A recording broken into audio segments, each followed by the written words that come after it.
All right, we are back with the Mechanics Money podcast with Sarah Miskelly.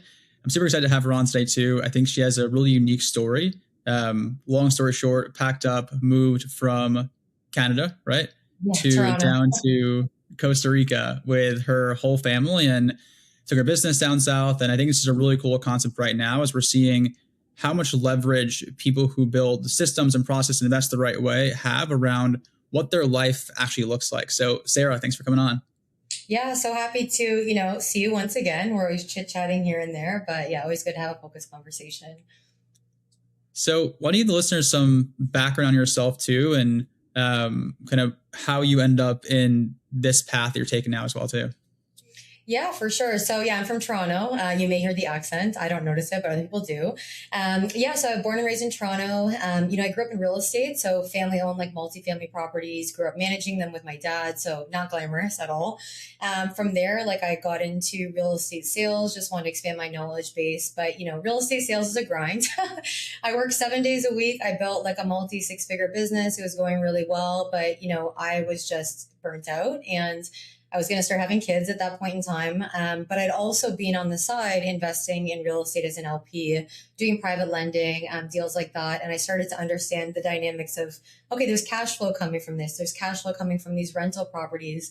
And it really gave my family the opportunity to say, hey, like, what do we want to do different here, in terms of our life? I have 3 kids now. So we just decided, hey, like, we want to get out of winter. And so we moved down to Costa Rica. And obviously I had to give up my business because I can't trade real estate and do showings when I'm, in a different country. So essentially from there, we shut it all down and I built a new business in fund management, leveraging my skill set in obviously investing as an LP and all that knowledge of real estate to help other people invest. And now I can do it from my laptop and surf in the morning. So there's a swell There right you now, go. so I'm not surfing, but I typically get to surf most days. Yeah, it's the real estate brokerage stuff too. Like hits home. So my mom is still a broker in New York, and it's a grind. Like you're working 7 days a week. You're dealing with people too who are very emotional, right? So on the investment side too, yes, it's emotional, but I think it's more so tied to outcomes and numbers, right? But on the personal side, like someone's personal home, this is a very emotional decision, right? In terms of pricing, in terms of how they view everything. So kind of walk through like how you built that business as well too in the brokerage side. And I think it's a really good topic because I'm sure a lot of folks here listening are in some kind of sales. We have a big audience in sales. And I think what you find too is that you go work 60, 70, 80 hours a week building a business in sales, but there's no actual equity that you're earning in that company usually. Yeah, no, it's a great point. And what are the classic? It's golden handcuffs, right? So I could see the trajectory. Like I was building $1 million business and I saw where it was going to go. And I had all the systems in place. I was hiring a team. But at some level, you start to look at, well, like, how can I leverage all this money I'm making in a better way? And yeah, for me, I took a lot of those commission checks. I put it back into real estate investments, bought a pre-construction condo, put it into private lending, and just tried to like do it smart. I made mistakes along the way, like most people. But I would say like the biggest thing with building a sales business is, kind of planning it from the perspective of having an exit. Like I always had a plan to exit. And that was just by giving myself optionality of what I want to do with my time. Because to be honest, like I'm a worker by nature and I probably won't stop working, but at least I can work in a way that kind of fits my lifestyle a little bit better now. Yeah, mine was similar too. So I started out in sales for years in corporate too. And, not necessarily like what I wanted to go do, but I'm like, okay, I can go have a path here where I can go own my time somewhat. I can go work a lot, earn hopefully well if I perform. And then in turn, that gives you a lot of optionality to go figure out what it is you want to go do next in terms of ammo you can use in the capital side to go start investing, building, right, to make that next step a whole lot easier. Yeah, 100%. And I think it's honestly, real estate sales is a great business to understand the business model. It doesn't change. Fund management is kind of the same thing. You just have a different product and you don't have to run around. You can do it from your computer. But the dynamics of being able to scale that up and like learn how to run that business are so valuable for bringing it to something else, like you mentioned. And so walk through, you packed up from Toronto, went down to Costa Rica too, which is a huge swing. I'm sure both culturally in terms of work, right? Raising a family, like what's that like in terms of that transition? And the reason I mention is that I have a lot of friends who were in earlier stages of life, right? Right out of college, where they traveled around a ton or they didn't have kids, right? Like having a family and having kids there, I think is a totally different type concept. versus the, typical passport bro who is living month to month in different places. Yeah, no, it's a great point. I think, the reality is it kind of starts with like the decision to do it, right? I think that most people here in my town, it's normalized. Like everybody in this town, for the most part, is a lot of expats from all different places, and it's a big family community too. So most people, a large portion of kids, not everybody, but I think you have to kind of make that decision that that's the life you want to build, and then everything else falls into place. But for us, we got lucky. We had a friend who was already in this town, so once you know somebody, that obviously helps you kind of know, where's the best schools, where's all those things that you need to know and do. But I would say it is a transition, and you kind of have to understand you are changing, the trajectory of what's normal for your kids, which for me, I really like, because now my kids all speak Spanish. Well, my 4 and 6-year-old do. My son is just a baby, but he's learning. But I think the biggest piece is like, once the main things you need for me is like a laptop, good Wi-Fi, a safe home, a school that we can go to, which, if you do your research, you can find it out in a lot of places. But I would say there's more options out there once you commit to it. And I think that's the biggest challenge for people, is they don't see that that's a possibility for them. So if you're first starting, right, if you're listening to this too, and someone wants to say, hey, like we're looking to get out of the US for whatever reason, right? You don't like the political climate, you don't feel it's a stable place going forward, like whatever it may be. Where'd you start? Yeah, no, great question. Honestly, I would say is just start small. Like you don't have to like change your whole life right away. Try it, depending on your work situation, go away for a month. Like just go for a bit and see if you even like it. To be honest, my town, some people come and they hate it because it's like a little bit too rustic or what have you. But you need to kind of have that experience. And then you get into the community, you say, while you're there, do things that are progressive, like go visit the school, go ask people around, like how they're doing it, like get immersed in the possibility of it. Look at how much it costs to rent, look at how much it costs to buy. And then I think the biggest piece though, to be honest, is like, can you work? Can you sustain a lifestyle? And that tends to be the barrier for a lot of people. But as you know, with the world changing, there's so much more opportunities to figure out work. And once you figure out how to make money, or you have investment income coming in, you can kind of have the rest fall into peace, because there's a lot of people doing it. So walk us through like more numbers behind it too. Like how does it compare tax wise to the States, to Canada? How does it compare opportunity wise? Like what do most folks in the area that you're in actually do for work in terms of like how it applies? Yeah, so I would definitely say a myth is that it's cheaper. For me, it's not cheaper to be here. That's our town in particular, but you kind of get with that kind of cost, you're getting a lot of great amenities. Like my kids are in a Waldorf school. There's like 3 or 4 very high quality schools in our town, but you have to pay for that, right? So I would say in terms of when you're kind of building that life and figuring it out, you have to kind of look at like what's your cost of living going to be? Is that sustainable? How long it's sustainable for? And just kind of understanding that there's going to be things that come up in terms of taxation. You have to figure out like medical care. So, I'm Canadian, so we had to get a whole medical care plan for my whole family here. We're in a small town. We actually had to get airlifted out a couple weeks ago because my son got sick. So you have to like really know the realities of like living in a place as you're not in the city anymore. But I would say in terms of like taxation and stuff, like right now I'm still a Canadian citizen until I like get residency here, which I'm in the path of doing. I'm still kind of tied to that system at some level, but really you just have to kind of know how to build a business and run it. And to be honest, a lot of my business is still US based, even though I'm here.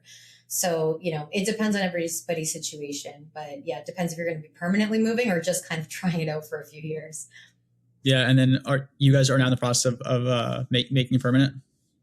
That would be, yeah, that's the goal. Cause now like, I don't want to leave. Like my kids are in school. Our lifestyle is amazing down here. I have no intention of going anywhere. Would just go back and forth to Canada and the US for business, to visit family and things of that nature. And so how do people typically, so in your business, right, you're working with investors, right, helping them go place capital across a variety of different assets that you're working on. Is there a perception issue on your end from, being remote, from being detached for whatever reason? Like, do people value that? Do people look at it as a detractor? Like, what's the point of view in that typically? Yeah, it's a great question. You also asked like what most people do down here. I would say like a lot of people are working online, like in any way, shape, or Yeah. form. whether they like have a tech company or they're doing sales, like it's all online work. But to be honest, like when investors meet me, when they see like my systems, my processes, this is all US based, this is all SEC regulated. So the reality is like I don't have in my mindset that it's a barrier, and it doesn't ever really seem to be in the communications that I have with investors once they understand the dynamics of the business itself. And I kind of make a joke most of the time. I say, hey, look, like you're not wiring money to Costa Rica, right?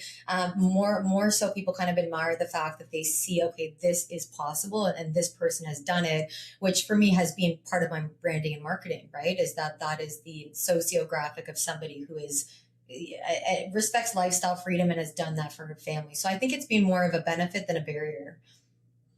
Yeah, because it's really interesting where if people are, say, the very involved business owner or the very high earning corporate person, they see someone who has been able to go build a business, right, hands off, far away, when looking at that kind of role and position, it kind of helps tell that story of what's actually possible from like a lifestyle perspective too.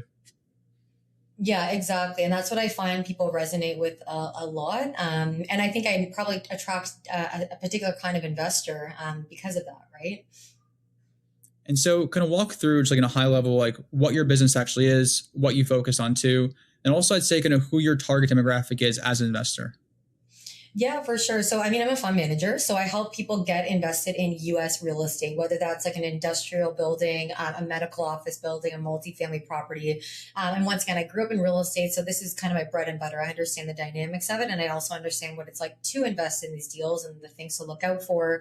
And I really enjoy educating people on that. So I'm kind of like a broker of specialized investments, is the way I could say it to very simplify it. So I have investors that, majority of my investor base is referrals and people that I'm meeting on LinkedIn. So I had to build up an entire cold investor base from US people because I'm actually Canadian originally. So all my investors are US based, and I essentially help educate them on their options in terms of which deals are a good fit for them, and then I help them actually get access to these opportunities and get preferred returns, because obviously like I'm bringing in larger checks actually to the sponsors as an equity partner, and my investors get to benefit from that, and I really love it. People are either seasoned real estate investors who want to diversify, and there's also people who are completely new to real estate and want to get into alternatives. So it's really a joy for me to get to be in this role. And it's interesting too, right? If you go, and generalizing here, right? If you go to a real estate conference or a conference in the alternative space, right? As looking in, you're likely one of the few women who are actually there. How does that play a role into like the dynamic here in terms of the industry, right? Like what's that like for you? Because, like we've seen each other at conferences too, there's probably 5 to 10% maybe in terms of women who are there. Yeah, it's funny. I just like don't care. Like I think I just grew up like as my dad always treated me like, you're gonna be in business or I'm gonna treat you like a kid, not like a girl or whatever. Just do what needs to get done. So I think the biggest, and it helped me in real estate sales as well. I just didn't really think about it, I just did what needed to get done. I was professional, I was honest, I work hard.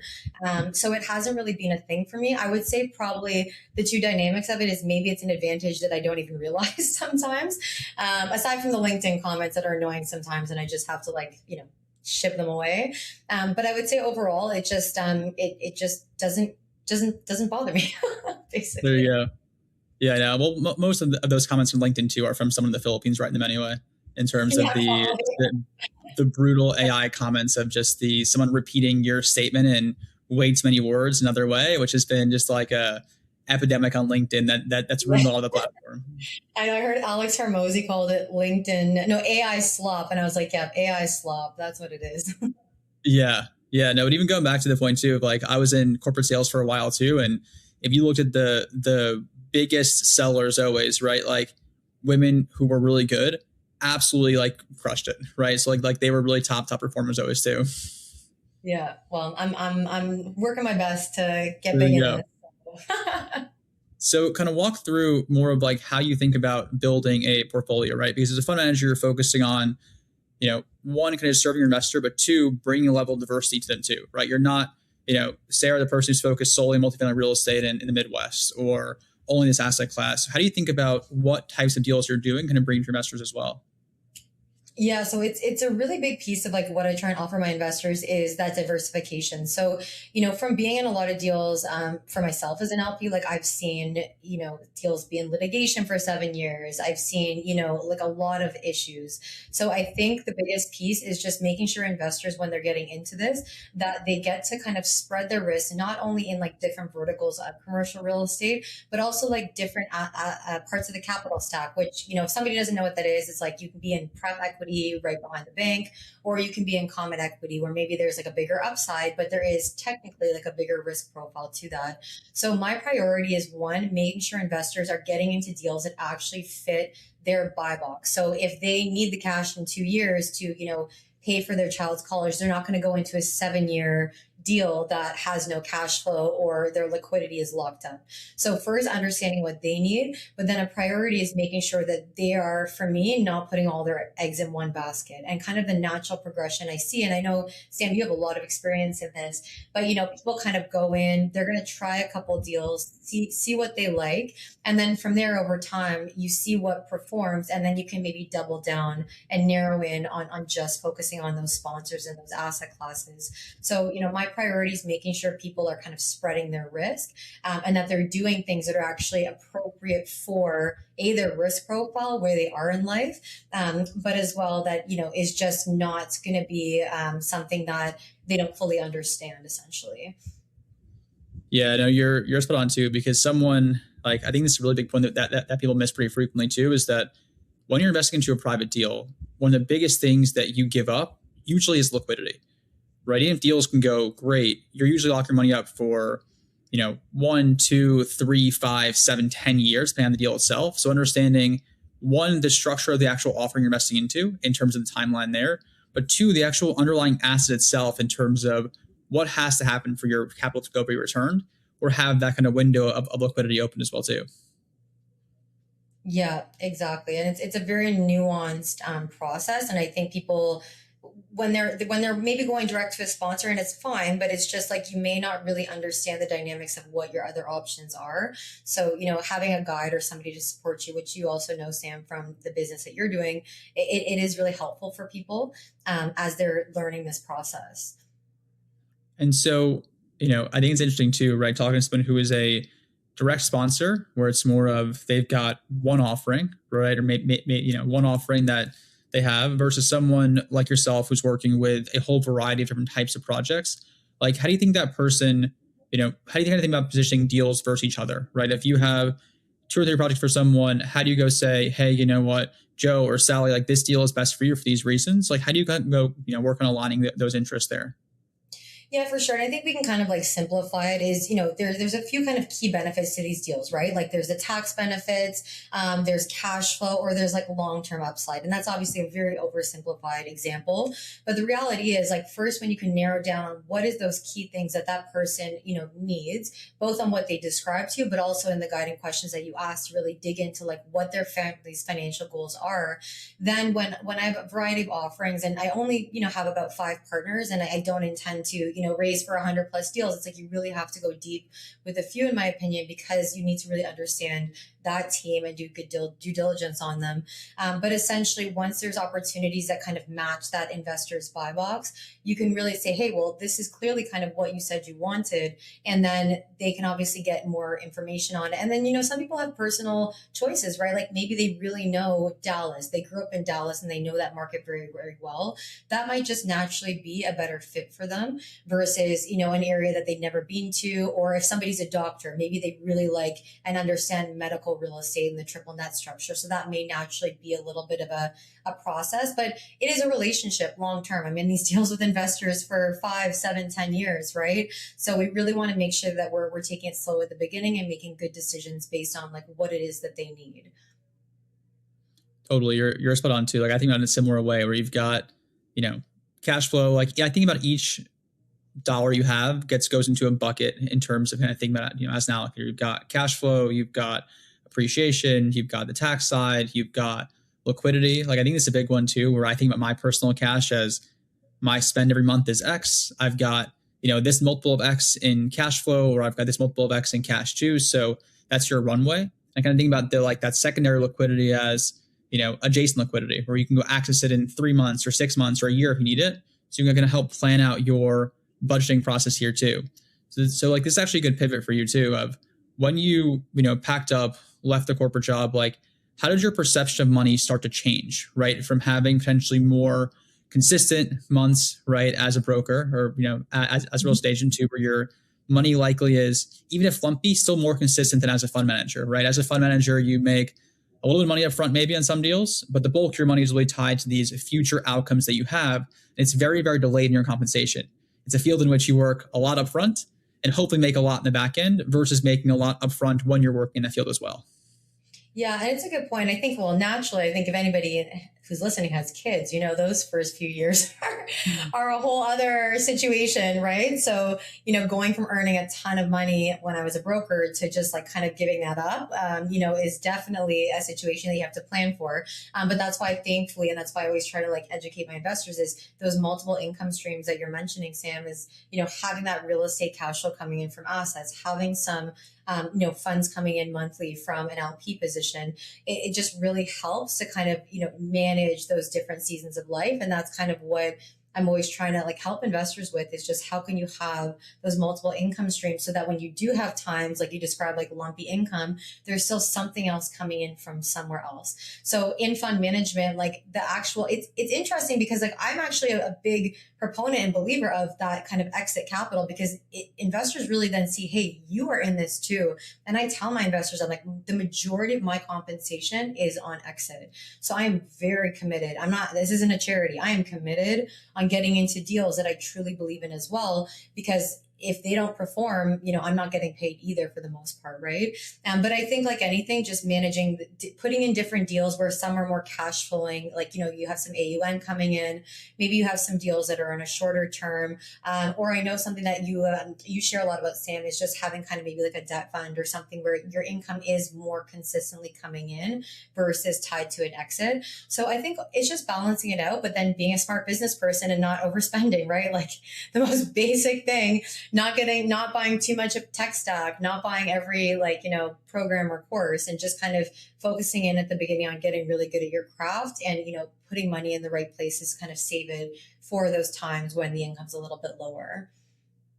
Yeah, no, it's a really good point too. And it's interesting. Like, I feel like this is almost in any business where just upfront, you're doing exponentially more work and you're making exponentially less money than you would somewhere else. But I'm sure if you would have spent the last few years in your brokerage business, you would have made way more cash than you likely have in the last few years here. But in the future, right, you're backloading yourself where you have potentially these like meaningful exits there too.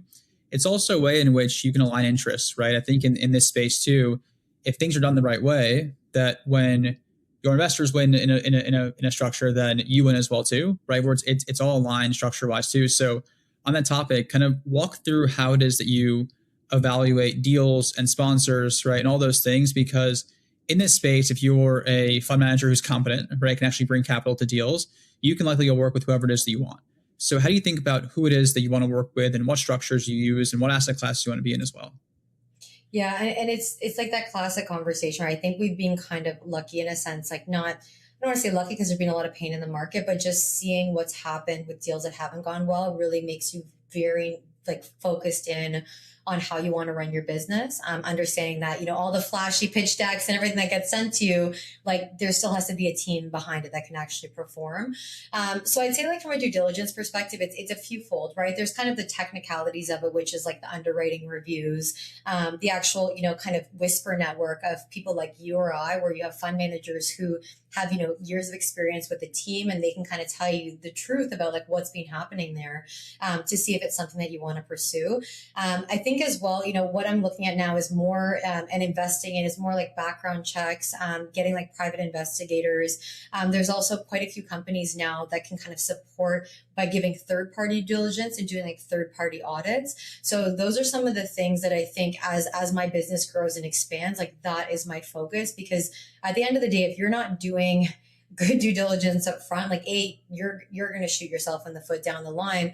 But when you're building a business that is based on investor, like the relationships and the relationships that you're building, really like treasuring those relationships and trying to always do the best by your investors. While I never say anything's ever going to go perfect, you and I both know this is investing. It's just like investing in a stock or a business. Like there is risk to all of it, but the more that can be done up front, I would say is just going to be better long term for everyone. And I turned down a lot of deals, to be honest. Like I turned down anything that's sent to me inbound. I'm really always focused on like finding things, through the relationships I already had, or through some of the avenues that I've mentioned. I probably could be making a lot more money, to be honest, if I raised on anything. But that's my personal like belief in how I want to scale this up long term. Sure. Yeah. And it's a business too that's so heavily built on reputation and trust as well. And when you think about, kind of walk me through maybe an example of a sponsor, call it you started dating, right? Or a deal you looked at pretty heavily too that you passed on, right? Like what were a few of those things that you saw that gave you pause for no reason, right? Yeah. Okay. So an example that stands out for me is, I think it was last year. A very like large sponsor came to me, and they said, we're looking to, build our relationships with fund managers. And essentially they sent me a multifamily property deal, a class A, looks beautiful. Deck is amazing. They're like, we're going to offer you some very strong terms for this deal.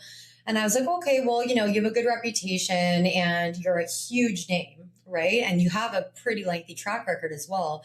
So I looked at the deal. I started digging into the underwriting. Really, really, really was like focusing on, the market growth, rent, and the capital stack and all those things. So anyways, long story short is basically I looked at the capital stack and like the DSCR was just like very close to 1 at that point. And then as well, there was like this big pref equity, which basically investors that I would bring into the deal are coming in as common equity. But there was this pref equity above the common equity already there. So like when you just looked at the capital stack, it was just so like tight and like not clean.